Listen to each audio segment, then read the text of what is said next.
Hello dear friends, very good evening. मैं Bharti ma'am आप सभी प्यारे दोस्तों का आपके अपने परिवार डिजिटल एकेडमी में हार्दिक स्वागत करती हूँ।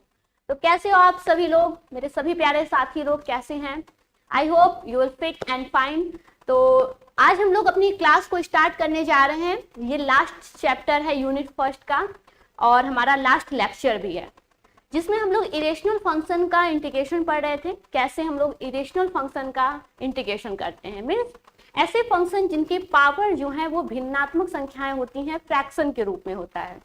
तो हम लोगों ने कल की क्लास में यानी पिछली क्लास में हम लोगों ने बहुत सारे क्वेश्चन का डिस्कस किया था कि कैसे होती हैं, कैसे क्वेश्चंस, हर टाइप्स के, type first, type second, type third, इस टाइप के क्वेश्चंस को हम लोग देखे थे। कैसे इनको सॉल्व किया जाता है टाइप के अकॉर्डिंग, वो सब हम लोगों ने कल की क्लास में देखा था। बचे हुए टाइप के क्वेश्चंस आज हम लोग देखने वाले हैं। ये देखिए, ये हमने होमवर्क में दिया था। आई होप मेरे सभी प्यारे दोस्त इस टाइप फर्स्ट के अकॉर्डिंग इसे सॉल्व किए होंगे। जैसे हम लोगों ने टाइप फर्स्ट क्वेश्चन सॉल्व किया था, उसी प्रकार वो होमवर्क जो मैंने दिया था उसको भी सॉल्व करना है। मैंने हिंट भी दे दिया था आप लोगों को। टाइप सेकेंड था, टाइप सेकेंड में नॉमिनेटर डिनोमिनेटर दोनों रूट में थे, इसके भी क्वेश्चंस मैंने कराया था। इसमें अंश या हर को देखते हुए आप लोगों को परमेयीकरण करने की आवश्यकता पड़ती है। ऐसा परमेयीकरण आप लोग को खुद सोचना पड़ेगा, वो आप प्रैक्टिस के अकॉर्डिंग ही सोच सकते हो। मीन्स ट्रिग्नोमेट्रिक ऐसे कौन से फार्मूले को हम अप्लाई कर दें जिससे हमारा रूट कैंसिल हो जाए और समाकलन की जो प्रोसेस है वो इजी हो सके। तो इस पे मैंने एक बहुत ही शानदार क्वेश्चन यहाँ पे मैंने बताया हुआ था कल की क्लास में। बहुत इंपॉर्टेंट क्वेश्चन था, मैंने लिखा भी है। मोस्ट इंपॉर्टेंट क्वेश्चन ये है आपकी अगर एग्जाम पॉइंट ऑफ व्यू से देखा जाए, और आप लोग जितना हो सके ऐसे क्वेश्चन की प्रैक्टिस कीजिएगा, जितना हो सके ऐसे क्वेश्चन की आप लोग प्रैक्टिस कीजिएगा।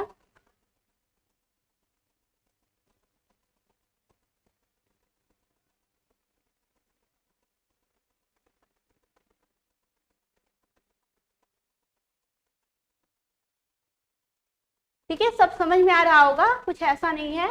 देखो 9 है माइनस एक्स स्क्वायर, यहाँ पे शेप करने की वजह से कुछ अभी ऑपरेटर के द्वारा इसे अच्छे से कर दिया जाएगा। मैं जितना भी पढ़ाती जाती हूँ, सेव करती जाती हूँ, नेक्स्ट लेक्चर में भी मैं अपने आगे के जो भी टॉपिक है उनको पढ़ाना स्टार्ट कर देती हूँ। लेकिन जो भी आपको यहाँ से जो भी प्रॉब्लम आ रही है वो ऑपरेटर के द्वारा जब भी आपको पीडीएफ मिलेगा वो सही से लिखा रहेगा। ठीक है, चलिए नेक्स्ट क्लास में जो आज हम लोग क्लास लेने वाले हैं उसमें जो हम लोग पढ़ेंगे टाइप थर्ड टाइप के क्वेश्चन भी मैंने कल की क्लास में कराया हुआ था। टाइप थर्ड के क्वेश्चंस आप लोग देख लीजिए, जिसमें हर का परमेयीकरण हम लोग किए थे। किसका? हर का हम लोग परमेयीकरण किए थे। यहाँ पे देखिएगा, बहुत ही अच्छा क्वेश्चन था। अगर एग्जाम पॉइंट ऑफ व्यू से देखा जाए तो मोस्ट इंपॉर्टेंट क्वेश्चन है ये। Cos x minus theta upon cos x plus theta whole root में है। ठीक है, इस पे आप लोग को साइन वाला मैंने होमवर्क में दिया था कि आप लोग को साइन वाला करना है, क्योंकि साइन वाला किसी साल पूछा गया क्वेश्चन है, तो चांस बनता है कॉस वाले का पूछने का। तो कॉस और साइन दोनों की आप लोग प्रैक्टिस कीजिएगा, जितना हो सके उतना प्रैक्टिस कीजिएगा। और इस क्वेश्चन में मैंने आप लोग को बताया था इंटीग्रेशन। अगर इंटीग्रेशन के क्वेश्चन की बात किया जाए तो आपको ट्रिग्नोमेट्री के हर फार्मूले याद होना चाहिए। मैं हर क्लास में आप लोग को जब से इंटीग्रेशन पढ़ा रही हूँ तब से आप लोग को कह रही हूँ। देखना, इसमें इस क्वेश्चन को सॉल्व करने में ट्रिग्नोमेट्री के 4-5 फार्मूले का यूज हुआ था, और मैं सभी क्वेश्चन, और यहाँ पे जब कल की क्लास में मैं इसके टेस्ट आप लोग के साथ ले रही थी कि फार्मूले आप लोग बताइए, किसी स्टूडेंट्स का कमेंट नहीं आ रहा था टाइम से कि जो फार्मूला होता है, मैंने पूछा था cos a plus b into cos a minus b equal to कितना होता है, किसी का कमेंट नहीं आया था। देखो, यही सब मोस्ट इंपॉर्टेंट क्वेश्चन होते हैं जो एग्जाम पॉइंट ऑफ व्यू में जब आप क्वेश्चन एग्जाम पेपर आप लोग सॉल्व करते रहोगे, उस टाइम जब ऐसा क्वेश्चन आएगा जिसमें आपको ट्रिग्नोमेट्री के फार्मूले की जरूरत पड़ेगी और उस टाइम आपको उस फार्मूले को माइंड में नहीं रहेगा, तब आप उस क्वेश्चन को सॉल्व नहीं कर सकते हो और क्वेश्चन को आप स्किप कर दोगे। तो यहाँ जितने भी आप क्वेश्चन देख रहे हो, इसमें जितने भी फार्मूले आ रहे हैं वो हर इंटीग्रेशन के जितने भी क्वेश्चन बनते हैं सभी के लिए इंपॉर्टेंट है। तो जितने क्वेश्चन, कम से कम ऐसे क्वेश्चन जिसमें ट्रिग्नोमेट्री के फार्मूले यूज हुए हैं, उन फार्मूलों को आप लोग एक हेडलाइन के अंतर्गत देख लो और उससे क्या करो, आपके पिंक या येलो कलर के, ग्रीन कलर के पेन से उसको अंडरलाइन कर दो, जिससे एग्जाम में आप लोग को रिवीजन करने में इजीली हो। जैसे कि cos a plus b into cos a minus b equal to cos square a minus sine square b, इस फार्मूले का यूज इस क्वेश्चन में हुआ। देखो डिनोमिनेटर में पूरी वैल्यू ये थी, a था और थीटा को हमने b माना और यक्स को हमने a माना। उसके अकॉर्डिंग जब कंपेयर किया तो एक फार्मूला बनता है जिसके अकॉर्डिंग हमने इस पूरी वैल्यू को cos square x minus sine square theta में लिख दिया। दूसरा, यहाँ पे कोसाइन का एक फार्मूला बनता है cos x माइनस थीटा, यानी cos a माइनस बी। बहुत सारे स्टूडेंट्स को cos a माइनस बी के ही फार्मूले नहीं याद होते हैं। a माइनस में है, a माइनस बी है, तो बहुत सारे स्टूडेंट जब cos a cos b minus sine a sine b लगा देते हैं, क्योंकि यहाँ पे माइनस है, सोचते हैं माइनस होता है, लेकिन ऐसा नहीं है। cos के केस में उल्टा होता है, cos a माइनस बी है तो जो वैल्यू आपकी निकलेगी, जो फार्मूला बनता है वो cos a cos b plus sign है साइन भी बनता है। तो सब चीजें जो मैं आप लोग को बताती हूँ वो एग्जाम की दृष्टि से बहुत इंपॉर्टेंट है। ठीक है, चलिए नेक्स्ट क्वेश्चन पे देखते हैं। अब देखिए यहां से हम लोग अपनी क्लास को स्टार्ट करते हैं। अभी जो हम लोगों ने अभी तक रिवीजन किया वो पिछली क्लास का था। जिन स्टूडेंट्स ने नहीं देखा है वो जा करके अब पिछली क्लास को देख सकते हैं। यहाँ से देखिए टाइप 4 के क्वेश्चन हैं। टाइप 4 क्या कह रहा है, सबसे पहले हम लोग ये देखते हैं। तो आपके इसमें 3 इंटीग्रेशन बनते हैं, 3 टाइप के इंटीग्रेशन बनते हैं। कौन कौन से बनते हैं? आपको 2 फंक्शन दिए हैं, एक फंक्शन आपका ऐसे, एक फंक्शन रूट में है। यहाँ पे भी 2 फंक्शन दिए हैं, एक फंक्शन नॉमिनेटर में है, दूसरा फंक्शन जो है वो रूट के अंतर्गत क्या है, डिनोमिनेटर में है। तीसरा वाला आप इंटीग्रेशन देखते हो तो जो दोनों जो नॉमिनेटर और डिनोमिनेटर में है, दोनों फंक्शन विदाउट रूट है। तो इस प्रकार के टाइप के क्वेश्चन को हम कैसे सॉल्व करेंगे ये हम यहां से देखते हैं। देखो, अगर कुछ क्वेश्चन आपको इस तरह से देखने को मिले तो यहां पर देखना, सबसे पहले दोनों फंक्शन को देखने की कोशिश करना। अगर यहां हम बात करें, आप लोगों को तो लिखा है यक्स के पावर n माइनस 1। ठीक है, यक्स के पावर n माइनस 1। ध्यान देना, बहुत इंपॉर्टेंट क्वेश्चन है, बहुत इंपॉर्टेंट इस पे क्वेश्चन बनते हैं, बहुत ही ध्यान से देखना। आपका है यक्स के पावर n माइनस 1 और यहाँ पे देखिए ये जो रूट के अंतर्गत है a x square plus b, क्या है, a x square plus b है। ठीक है, यहाँ पे ध्यान देना, ये आपका a x to the power 2n होगा। ठीक है, 2 नहीं रहेगा, a एक्स की पावर 2n रहेगा। तो यहां से देखना, आपके यदि रूट के अंतर्गत वाला देखते हैं, किसके अंतर्गत, रूट वाला यदि देखते हैं फंक्शन, तो उसमें दिया है ये a x to the power 2n, दिया है कि नहीं। अब देखना इस टाइप के क्वेश्चंस कैसे पहचाने हम लोग। यदि रूट के अंतर्गत वेरिएबल की पावर में जो वैल्यू है, यानी यहाँ पे देखना रूट वाली वैल्यू है, इसमें यक्स का पावर क्या है, 2n है, क्या है, 2n है। तो आप लोग देखना जो रूट के अंतर्गत जो वेरिएबल है उसके पावर में जो वैल्यू है उसका आधा, क्या, उस वैल्यू का जो पावर में है उसका आधा, इसका आधा करोगे तो कितना आएगा, n आएगा। इसके आधे में एक घटाओ, इसके आधे में जब एक घटाओगे तो आपको मिलेगा क्या, n माइनस 1। क्या रूट के बाहर जो फंक्शन है, जो वेरिएबल है, उसके पावर में n माइनस 1 आ रहा है, बिल्कुल आ रहा है। ध्यान देना, जो रूट के अंतर्गत वेरिएबल का जो पावर है उसके आधे से एक कम है जो रूट के बाहर है कि नहीं। यहां देखना 2n है, 2n का आधा n में से एक घटा दो तो आपको मिलेगा n माइनस 1। तो हम कह सकते हैं जो रूट के बाहर वाला वेरिएबल, जो रूट के बाहर वाला पावर है वो रूट के अंदर वाले पावर के आधे से एक कम है। वही चीज यहाँ पे लिखा है, एक बात आप लोग ध्यान से देखना। जहां वर्गमूल से बाहर यक्स की घात, किसकी बात कर रहा है, इसकी बात कर रहा है, ध्यान देना। वर्गमूल से बाहर यक्स की घात, वर्गमूल में यक्स की घात की आधे से एक कम है, आधे से एक कम है कि नहीं। वर्गमूल में क्या है, यक्स की पावर 2n है, कितना है 2n। यक्स की घात यानी 2n, यक्स की घात की आधी करोगे n से एक कम है, आधी से एक कम है यानी n-1 है कि नहीं है। तो इस टाइप के क्वेश्चन कैसे सॉल्व करेंगे ये हम देखने वाले हैं। तो ऐसे फंक्शन में हम क्या करेंगे, यक्स की पावर n को हम t मानेंगे। क्या मानेंगे, यक्स की पावर n को हम t मानेंगे। चलो, जहां n वर्गमूल में यक्स की घात का आधा है, क्या है, यक्स की घात का आधा है। ध्यान देना, इसी का यूज क्वेश्चन में होने वाला है, यहीं से जो लिखा है ना, इसी का यूज क्वेश्चन में होने वाला है। ध्यान देना, यक्स की पावर n बराबर t मानेंगे। अब देखना यक्स की पावर n क्या है, यहाँ पे तो यक्स की पावर 2n है, यहाँ पे यक्स की पावर n-1 है, तो यक्स की पावर n क्या है।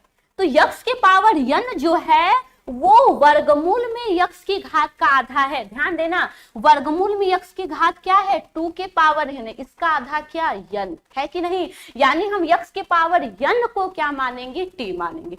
ये क्वेश्चन जब सॉल्व करेंगे तो और बेहतरीन ढंग से समझ में आएगा। तो तैयार हो आप लोग, तैयार हो, हम लोग क्वेश्चन लाएं। चलो, ये हमारा क्वेश्चन है। सबसे पहले कॉन्सेप्ट देखते हैं।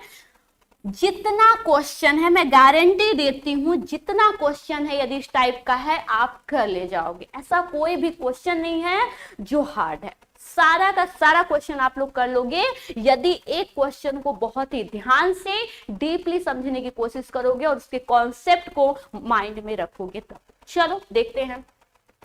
देखना, एक फंक्शन रूट में है, दूसरा फंक्शन रूट के बाहर है।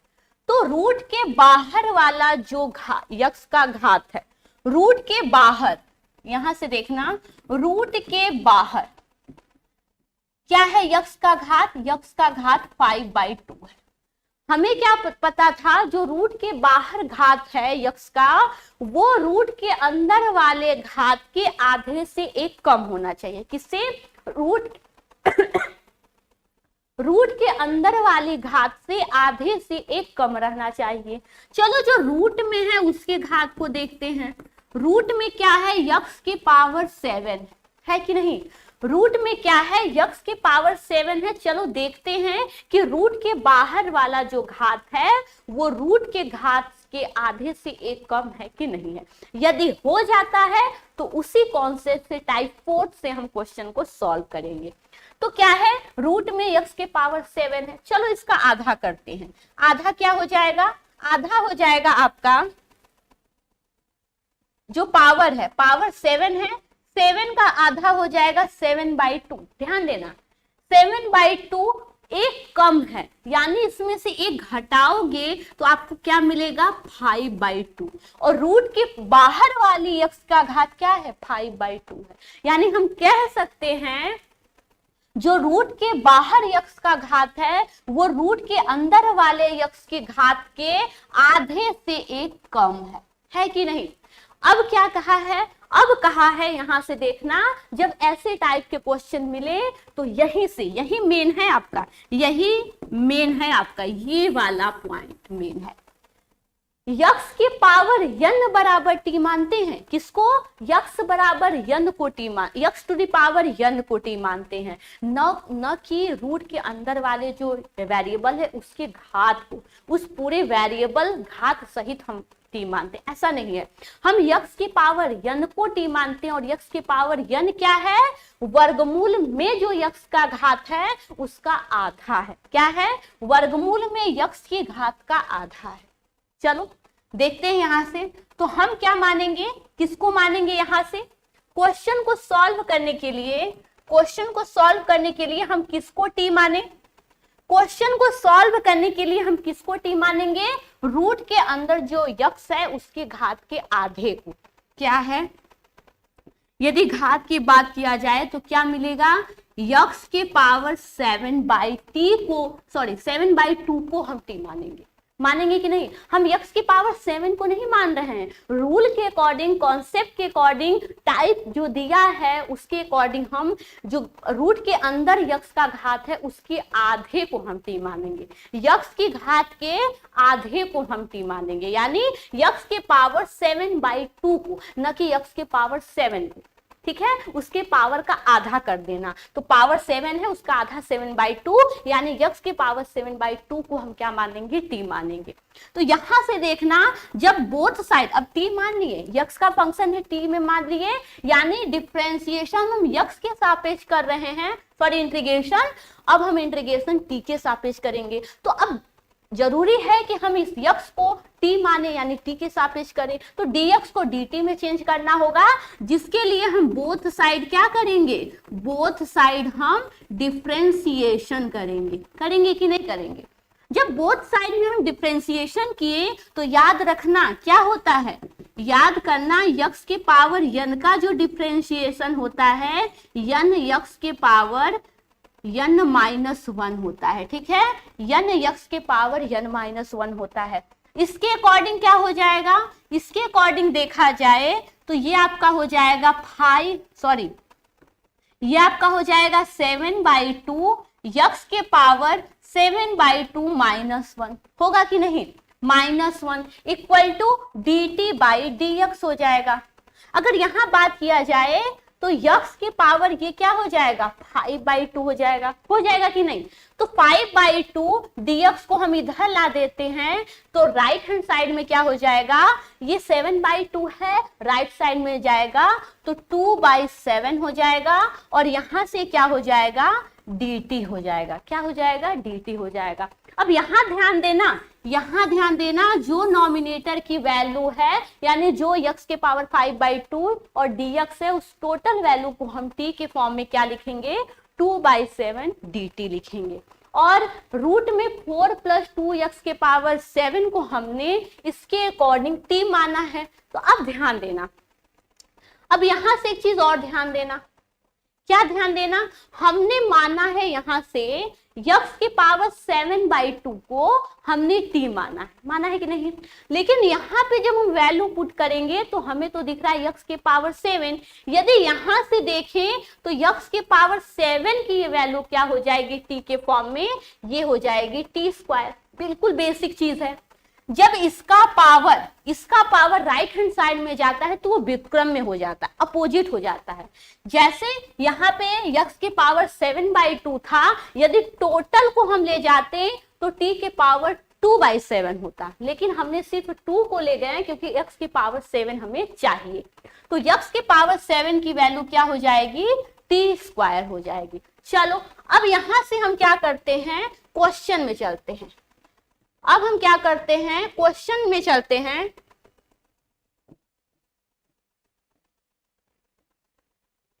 क्वेश्चन में चलते हैं तो क्वेश्चन क्या है? x के पावर 5/2 dx। चलो ये तो 2/7 dt हो गया। रूट में क्या है? रूट में है 4 + 2, x के पावर 7 की वैल्यू हम क्या लिखेंगे? t² लिखेंगे। क्या लिखेंगे? t² लिखेंगे। अब यहां से देखना, x के पावर 5/2 और dx की वैल्यू हम क्या लिखेंगे? हम लिखेंगे 2/7 dt। लिखेंगे कि नहीं? याद रखना रूट के बाहर है ये। अब यहां से देखो, ये क्या हो जाएगा? 2/7 बाहर हो जाएगा।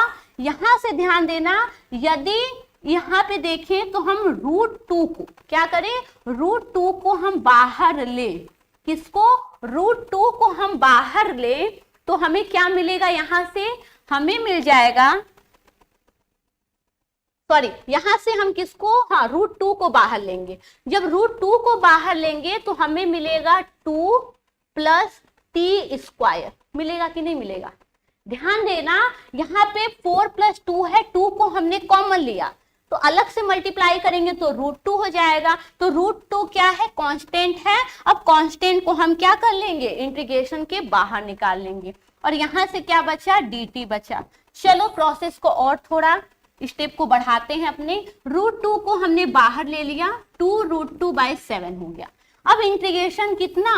अब देखना, a² + x²। यदि a² के फॉर्म में रखना है तो हम कहेंगे √2 का स्क्वायर प्लस टी का स्क्वायर और क्या dt। लिखेंगे कि नहीं लिखेंगे? अब यहां से देखना, ये है √a² प्लस यक्स स्क्वायर। क्या है? √a² प्लस यक्स स्क्वायर है। अब इसकी वैल्यू आप लोग को पता होनी चाहिए कि इसकी वैल्यू कितनी होती है। जो 10 समाकलन के रूप हम लोगों ने बताया था, जिसकी फार्मूला हम खुद से डेवलप किए थे और जिसका यूज हमने बताया था, जब क्वेश्चन आएगा उस समाकलन के रूप में बना करके हम उसके फार्मूले को डायरेक्ट अप्लाई करेंगे विथ वैल्यू। ठीक है? अब यहां से देखो, ये आपका हो गया √a² प्लस यक्स स्क्वायर। इसका फार्मूला आप लोग को याद होना चाहिए। जहां पे हम a की जगह √2 लिखेंगे और यक्स की जगह क्या रखेंगे? t रखेंगे। अब यहां से क्या हो गया? 2√2/7। अब ये फार्मूला सबको याद होना चाहिए, जिसकी वैल्यू होती है आपकी x/2। अब यक्स क्या है? यहाँ पे यक्स की वैल्यू t है। क्या है? यक्स की वैल्यू क्या है? यहां से देखो तो t है। ठीक है? तो यहां से क्या हो जाएगा? a² plus t²। ठीक है? Sorry, a² plus x square. कितनी वैल्यू होती है इसकी?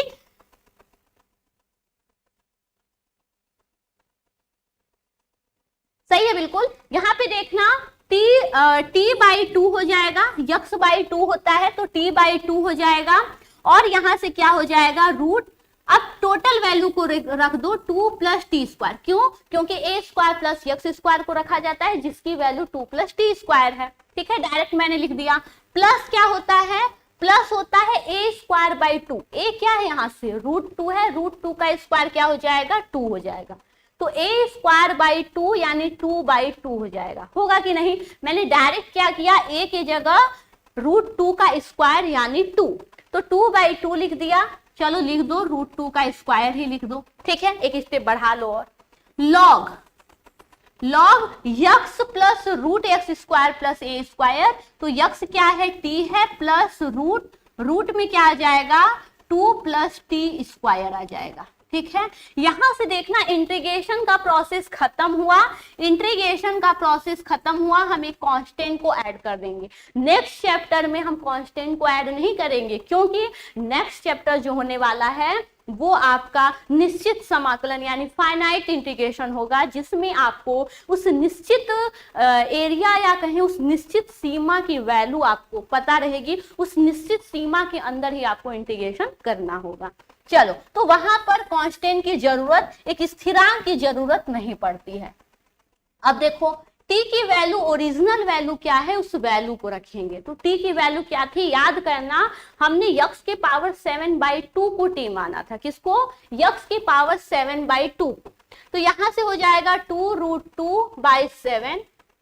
यहाँ पे क्या हो जाएगा? आपका x की पावर 7/2 अपान 2 √2 प्लस t²।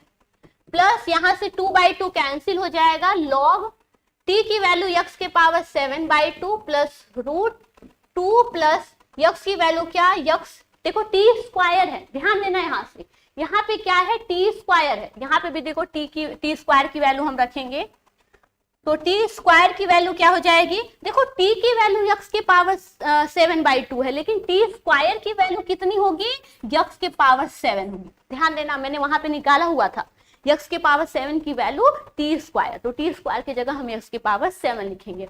और वैसे यहाँ पे भी x के पावर हमने क्या लिख दिया? 7 लिख दिया। तो ये आपकी क्या हो गई? वैल्यू हो गई। मल्टीप्लाई करना है, 2 से 2 कैंसिल हो जाएगा। यहाँ से यहाँ पे 2 एक चला जाएगा। ठीक है? या तो ऐसे भी छोड़ दोगे तो कोई दिक्कत नहीं है। चलो यहाँ से देख लो, t² की वैल्यू हमने उसके अकॉर्डिंग उसके पावर 7 को t² लिखा था, जिसकी वजह से t² जहां रहेगा उसका वहां x टू द पावर 7 लिखेंगे, और जहां t रहेगा वहां x की पावर 7/2 लिखेंगे। क्लियर है? तो इस प्रकार के क्वेश्चन को हम कुछ ऐसे सॉल्व करते हैं। मैं एक बार, जितने भी आपके क्वेश्चन बनेंगे इस टाइप के, आप वैसे ही सॉल्व करना। सबसे पहले आप ये चेक करना कि रूट के अंदर जो x का घात है उसके आधे से एक कम ये बाहर वाला घात है कि नहीं। पहला बात, यदि प्रूफ होता है कि बाहर वाला जो घात है वो रूट के अंदर वाले घात के आधे से एक कम है, तो आपको क्या करना है, आपको जो यक्स की पावर n को t मानना है, और x की पावर n क्या है, रूट के अंदर वाला जो घात है उसका आधा है। तो यहाँ पे देखना x की पावर 7 है तो हम उसके आधे को t मानेंगे, जिसके अकॉर्डिंग हम x की पावर 7/2 को t माने थे। यहाँ से जब हम इसको डिफ्रेंसिएशन करेंगे तो हमें x की पावर 5/2 dx की प्राप्ति हो जाएगी। और हमें x की पावर 7 की जब वैल्यू रखनी होगी तो हम यहाँ से ही x की पावर 7 की वैल्यू t स्क्वायर कर दिए, ठीक है।